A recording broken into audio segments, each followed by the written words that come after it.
గాంధీ గారి పేరు చెప్పుకొని మూసి ప్రక్షాళన చెప్పుకొని చుట్టుపక్కల ఉన్న ల్యాండ్స్ అన్యాయంగా తీసుకోవడం అనేది చాలా చాలా చాలా అమానుషం అండి. ఇది నిరంకుశ పాలన, ప్రజాపాలన కాదు.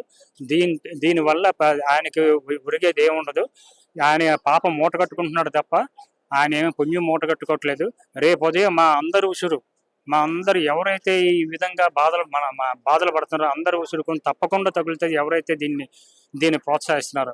కాంపెన్సేషన్ ఇస్తామంటున్నారు, దాని గురించి ఏమంటారు? కాంపన్సేషన్ ఇస్తున్నారు అంటే కాంపన్సేషన్ మేము ఎప్పుడు అడగలేదండి. కాంపన్సేషన్ మాకు ఎందుకు చెప్పండి, మేము ఎంతో అది ఒక కుటుంబం లాగా ఉంటున్నాము. ఎన్నో ముడిపడి ఉన్నాయి మా యొక్క ఆత్మీయత కానీ, మా యొక్క అభిమానాలు కానీ, మా యొక్క అనుబంధాలు కానీ అన్నీ కూడా ముడిపడి ఉన్నాయి.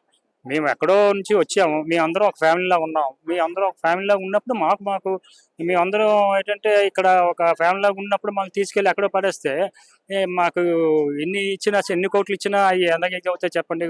అవి డబ్బుతో కొలవగలమని చెప్పి అయినా గవర్నమెంట్ కూడాను ఆ విధంగా ఆలోచించకూడదు. ఫస్ట్ మమ్మల్ని సంప్రదించి ఏ విధంగా చేస్తే బాగుంటుంది, ఎలా చేస్తే బాగుంటుంది మొదట వచ్చి సంప్రదించాలి.